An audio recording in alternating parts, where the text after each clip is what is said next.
Okay. Welcome to the inaugural Infrastructure Committee meeting. I'm your host, Chair Emily Franzen. I figure today is just kind of like getting organized type of thing, getting an update on what's going on right now in infrastructure with water and with the streets. And then the last agenda item is just looking at what we might be able to do better at ADA compliance with a lot of our buildings. Because, I mean, the rec department is one big thing, but I'm sure there's other buildings and other areas that ADA compliance is an issue as well. So I figure we have Noah Powers, the SSD, and Clint Zimmerman, Public Works Administrator, here, so they can talk about some of the stuff that's going on, and ask questions, get updates, and kind of see what else we might need to do. And we'll get out of here, at most 45 minutes to an hour. That's my promise. I think it's silly to have a meeting longer than that unless it's a lot of more stuff on the agenda. So I figure we can start with the water system. I don't know if Noah or Clint, if either of you wanted to talk about some of the stuff that's happening with that, which is good stuff now. Hello, Clint Zimmerman, Superintendent of Public Works. As far as the water system, there's quite a few things we've got in the works. As you all know, there was an issue with the tanks and the security of the tanks and making sure that they were weather tight and whatnot a few years back. Those were addressed in 2019 as far as making temporary repairs and making impervious to animals and whatnot. So we continue to have annual inspections on those. Every year. We just had one, I think, midsummer last year, so we'll be due for another one this year until we can get the tanks offline. So originally what we were looking at when we had the hydraulic study was to see the feasibility of what the EPA was going to require us to do. So at that point, it was the general thought by the EPA as well that they were going to require us to have 24 hours of storage for what our usage is. Our usage is roughly 3 million gallons a day. And 2019 dollars, that was about $2 per gallon to build new tanks. So in 2019 dollars, we were looking at like around $6 million if we had to build new tanks. And today's dollars, you're probably closer to $8 to $10 million to get that same work done. So we went through the hydraulic study. We were able to show a fair level of redundancy on how many intakes we have with Greater Cincinnati where we take water in from them. And it was decided, looking at their schematics and looking at our system and how it works, the EPA agreed that we were not in violation. They used something called the 10-state rule, and we were able to show that we could accomplish what needed to be accomplished without running afoul of the 10-state rule. And they agreed that we didn't need to have excess storage because that could be provided via gravity from Cincinnati's if anything catastrophic were to happen. So we finally got, on December 23rd, we submitted plans for what we thought would work through using our engineering firm, which is Arcadis. And on December 23rd, we have finally heard back from the EPA that they gave final approval that yes, this will work, you can do this. So the plan is to make some modifications to the current system this year, and by hopefully September, December, everything should be completely finished up and we should have the water towers offline. Now, it doesn't mean they'll be torn down. I don't know, that'll be somebody else's decision as far as how that goes, but they will no longer be attached to our system.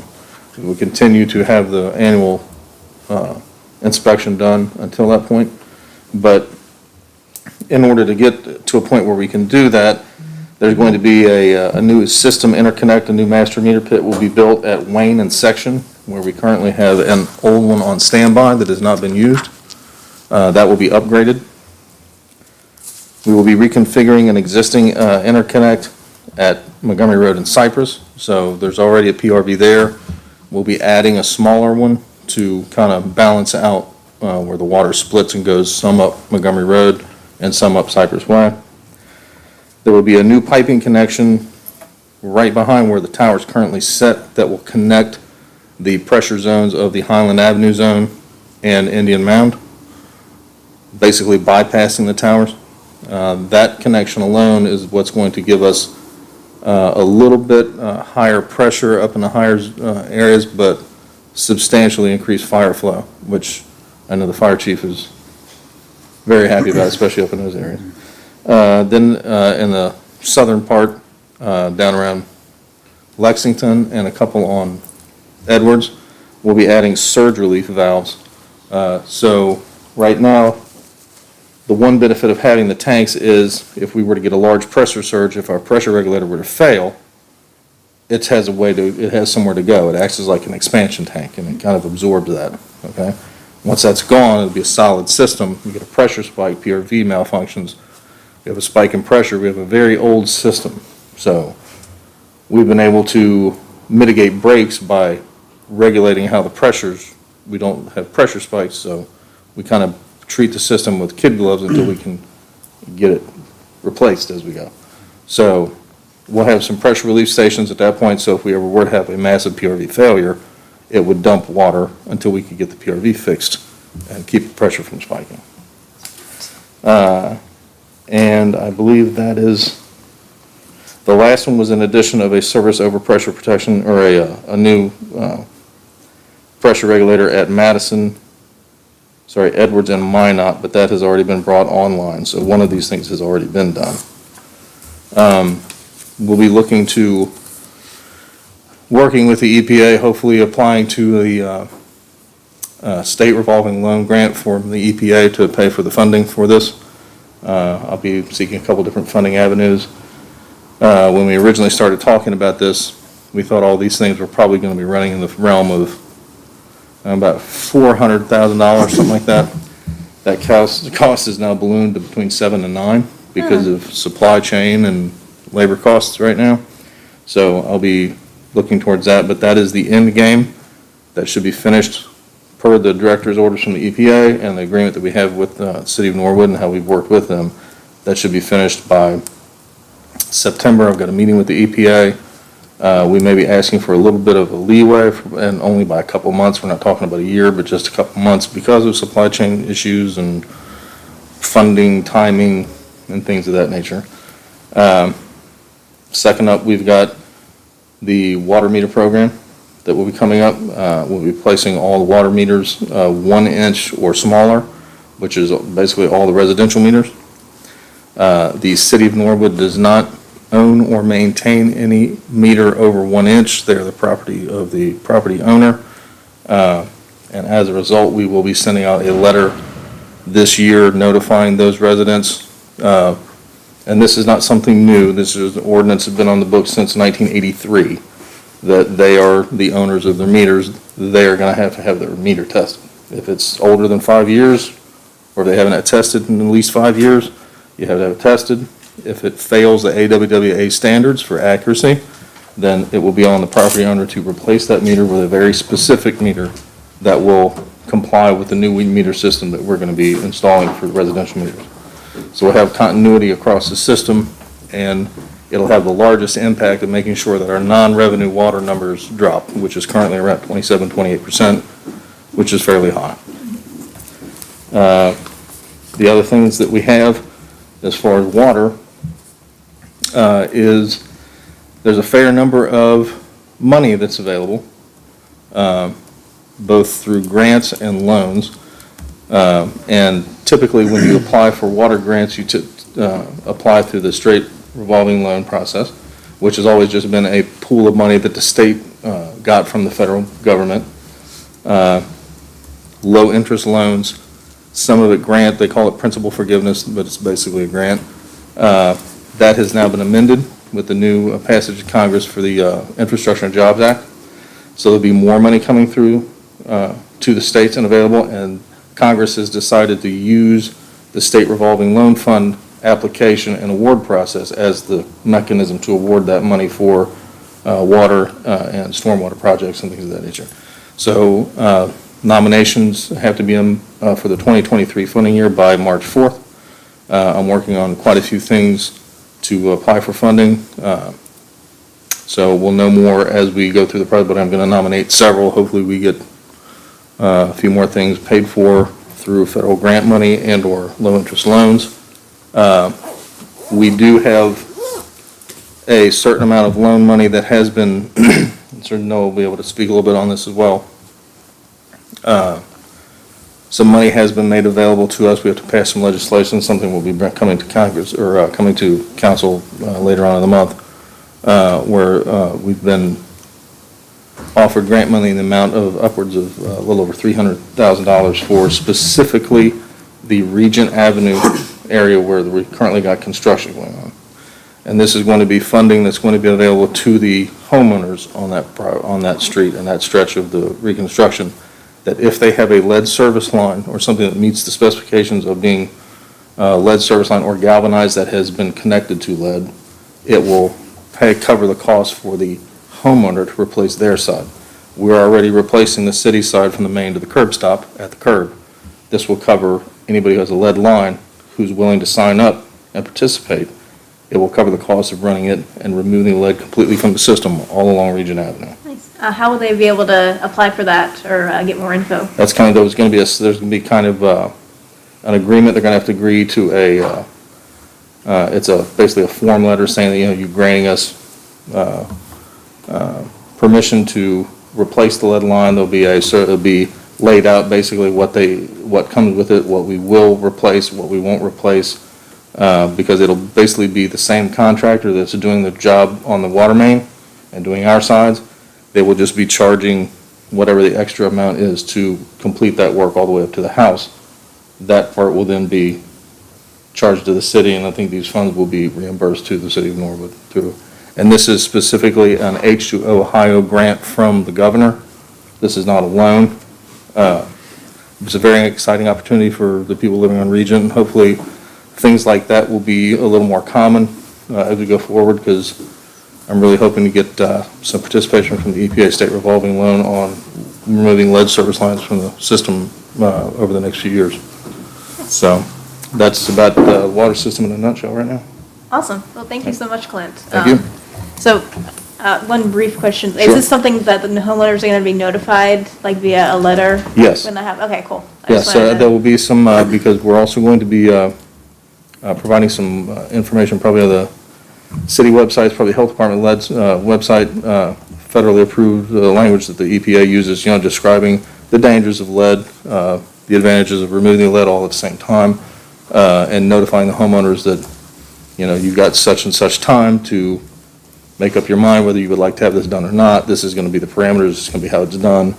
I know the city side of the water lines will probably start being installed 3 to 4 weeks from now, depending on weather. So we just got notified that this would be available to us, so it'll be a pretty quick movement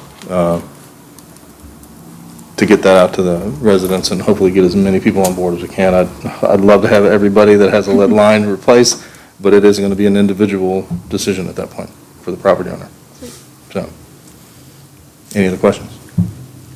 Is there any way residents can tell if they've got lead lines leading up to their houses? There is a way for them to check individually as it comes in the house. Basically, if you take a penny where the pipe comes up out of the ground, be a little careful. Especially if it's lead, you don't be messing around with too much. But if you'll scrape it with a penny, if it becomes very shiny like silver, that's a lead service line. Okay. Okay, as a general rule of thumb. But also the contractor that's out there, they're going to have to dig it at the curb stop to replace the city side. They will then verify if there's lead at the curb on your homeowner's side, because a lot of times, like somebody has a leak at the house years ago, they would have made a repair just at the foundation, so it looks like you have copper in your house. Mm-hmm. But then when it's excavated at the curb, it's still lead. So those will also help. We'll just have to verify what's at the curb and then try to verify via the homeowner what's inside, if they'll let us inside or if they want to check themselves, and try to figure out the best way to get as much lead pulled out of the ground as possible. Right. So. All right, thank you. Thank you. Thank you. All right, so I figure we can have Noah talk about some of the upcoming street repaving, infrastructure stuff, funding, et cetera. Obviously Regent, and Slane, but I know there's a couple other things that have been put on the docket, so take it away. All right. Just one more thing to tag on with the lead service line replacement. We did put a request for legislation over to the law office today, so Oh, hopefully nice. we'll have that on for the next council meeting so that we can get that project moving as quickly as possible and get that out to people in that area very soon. As you alluded, we are currently working on Region Avenue. That's progressing. That's being paid through OPWC, so disbursements have started to be made for that. Those payments come directly from OPWC and get made to the vendors directly. Now, we do have a portion of that that is a loan, so I believe, Clint, if I'm correct, that uses the OPWC money first, and then the loan money? The loan, 100% is being paid by OPWC, and then we're on the first reimbursement, 3 years, 30 years, 0%. Okay, thank you. Slane Avenue was recently approved to go out to bid, so that one will be heading out here soon. That is a project being done through a loan. A couple of other projects coming up for this next cycle. We were approved a 50% loan, 50% grant for Lincoln Avenue. Rolston Avenue from Wayne to Dale was not approved for a grant. It was approved for a loan. That's a $2.1 million project, so at this point, we have not taken the loan, waiting to see what happens with those grant funds as we get toward the end of the year.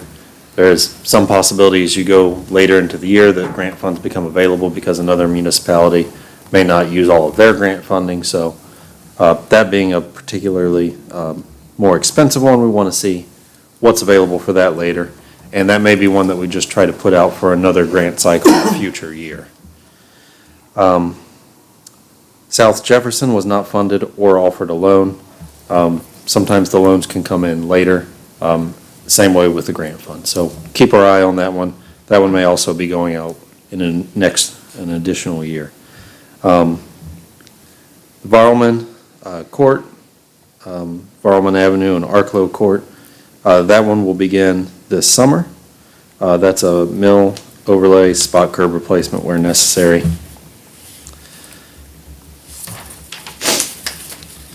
And I believe you should have all received this form that I'm looking at. I sent that out earlier this morning. If you didn't get that, let me know. I'll make sure that you get that. We have a couple of ODOT urban paving projects on in the next few years. The first one that's slated to come up is the Montgomery Road. That one will pay from the Southern Corporation line to the Northern Corporation line, so it'll span Montgomery Road for its entire stretch here in Norwood. Design will begin this year. That can be put out for bidding next year, and then construction would begin in 2024. So a lot of moving pieces with that. We were offered $765,000 through SORTA as part of the infrastructure grants that they're giving out, looking at potentially going back and asking for more funds on that. And we actually have the first round signing to accept that money later this week. So that project is moving ahead. As we go into 2025, we have 561 set up for repaving. 561 comes down Carthage, cuts across Montgomery, and then becomes Smith Road as it goes down and hits where it becomes Mark Bright in Cincinnati. It actually continues there south on Edwards. We're not repaving that portion of it because there's only one lane of that that's in the city of Norwood, and that's in pretty good shape. So it will be everything from there up through Carthage. Again, that one is in 2025. And then I think the last thing on this list that's worth mentioning is our engineering consulting firm, JMA, has been working on the Elm Avenue Storm Sewer Project to remediate some of the flooding in that area. They've been out in the last couple of weeks doing surveying work. So after they get done with the surveying work, they can begin planning, and hopefully we can get that project moving.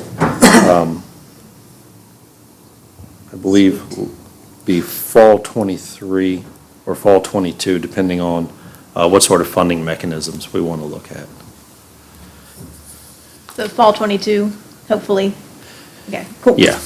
I just trying to think about stuff that people have asked in the past or will be interested in, so I'm trying to make sure I've got all the timeline okay, so I don't accidentally lie. to Sure. someone. Yeah, sweet.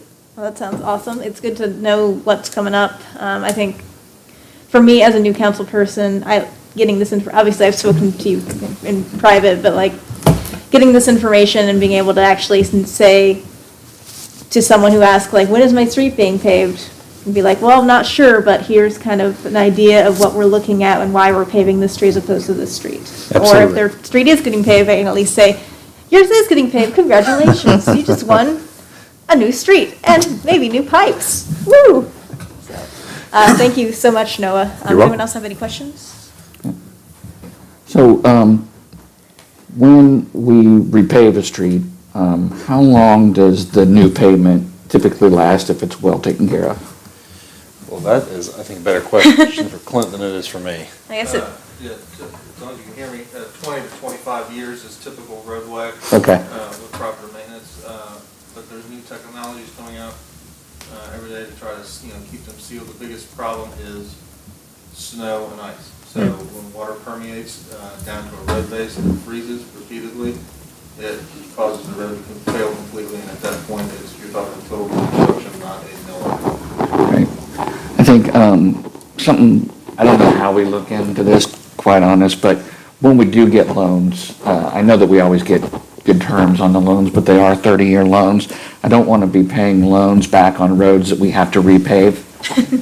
So I would like, even though our loans are 30 years, I think that we should try to pay them off in 15. I just think that's a smarter way of doing it, because what I don't want to be saddled with is 25 years from now, loans on roads that we pave now that we're still paying for at that time. So I would add that there is no penalty for early payment. That's just the broad general term. So if you That's wanted good. to, when you set up, there's, if I'm not mistaken, we had, if I may, on the, just to give some broad figures, so like Lincoln Avenue got a 50/50 loan grant. So at the projected cost, you're looking at the city side is going to be $879,000. Okay, that's not just road work, that's water main repair. It's kind of like what we're doing on Regent. Right. Okay, so, but that comes out to 30 years. That's about $30,000 a year. To biannual payments of about $15,000. Right. So I know there has been some monies available for street repair that I think if we were to look at it in a sense, so we would like to pay them off as early as we can. I think there's some ways to do that. I think you could absolutely shorten the length of one. Yeah, hopefully that's something, sorry, Okay. hopefully that's something we definitely keep an eye on. We do have good years. Hey, we can pay a little more on this and that. It would be nice. I definitely agree with Mr. Thompson. It would be nice to have these road projects paid off and we can get some free years out of them before we're still paying on it. Now we got to talk about repaving. I think that's definitely would be very beneficial for the city as long as we can afford it, year to year or what have you. One of the street, infrastructure projects I wanted to talk about, I don't know if you have anything on it right now, is the Elm Avenue storm sewer project. I mean, it's very infrastructure, not just road tops and curbs. So it's kind of a big monster of a project.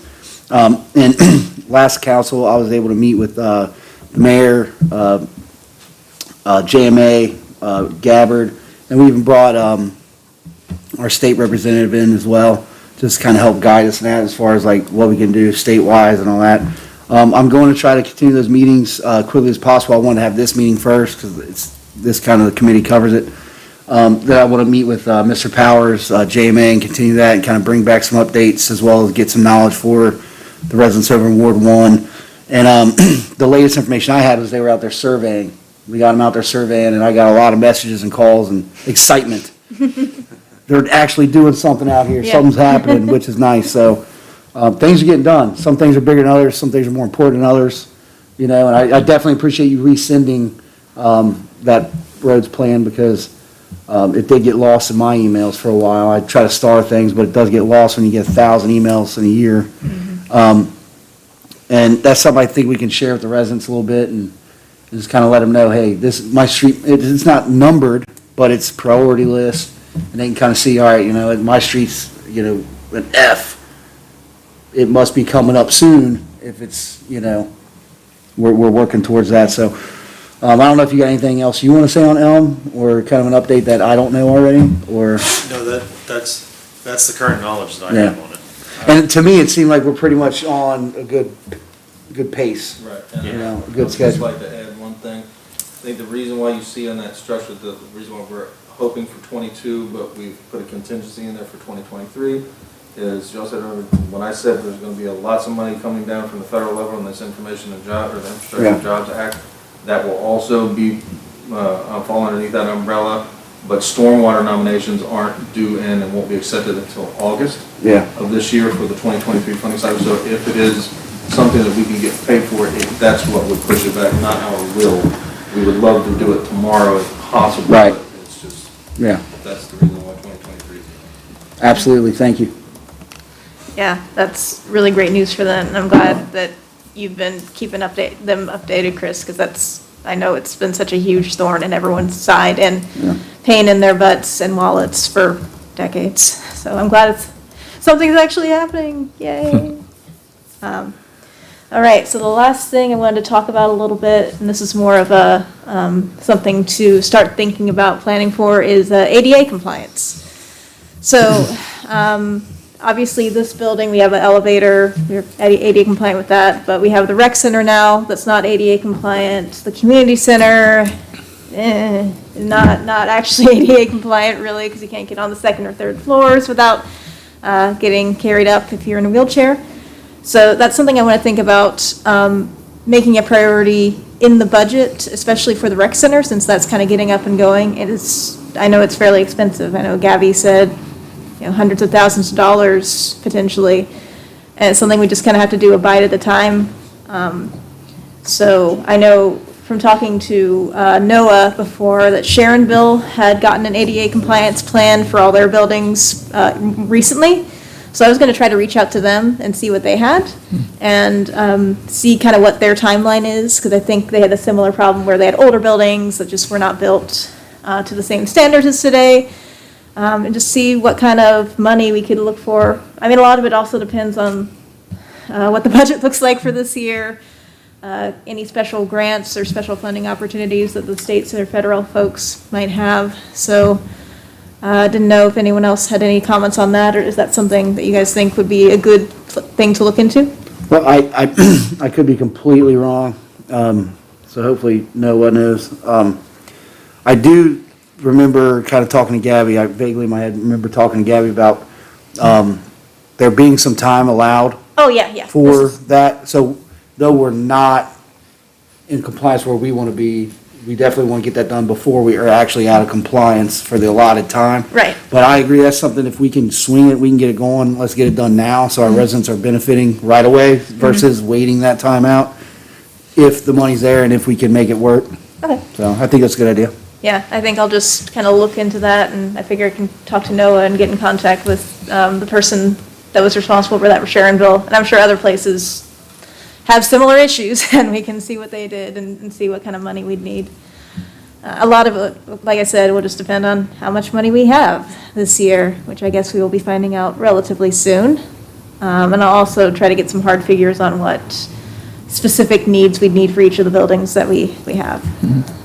So yeah, that's just kind of, wanted to throw that out there so that I can be held accountable when I don't do it. Just kidding, I will do it. So yeah, all right, only half an hour, go me. Anything else that you guys want to talk about? Yes, Eric? Yeah, I had brought up in council to put in this committee the portable speed humps. Yes, that okay. we had talked about, and since then, I've had a couple residents reach out to me, not specifically about portable speed humps, but about concerns of speeding on residential streets, especially that we have several streets in town that kind of cut through between major thoroughfares, and I know Quatman is a big one. Yeah, Quatman is one. Yeah, I mean, Yeah. they're scattered throughout town and people are like noticing traffic. I've reached out to the police about it, but, I think the portable speed bumps is something that we could look into and maybe that the fire department would be less, concerned about because they aren't permanent. Yeah. And so if that's something we could use as a speed mitigation thing in certain places to get it under control and then move them somewhere else, I think that would be excellent. Yeah, I remember 2 years ago, we kind of started that talk with the Streets Committee, Right. especially on Carthage, right by Norwood View. There's a lot of speeding going on, and cars get blown up on there all the time, even late nights. And I remember it being said that we couldn't really put speed bumps there because it's a state route, but I wonder if we can look into the, are portable speed bumps perfectly fine there, since they're not permanent, we're not like Right. changing their road, kind of a deal. So I think that would be something that'd definitely be beneficial. Yeah, I think that'd be something we could ask the law department about for that specific issue. Yeah. And then, make sure to check with the fire department, because I know, like you said, they've been. You know, It the slows fire- them down and slows can them damage the down, equipment. Understandable. So something to talk to them about, and then, again, see what other people have done. Oh, yes, sorry, Clint.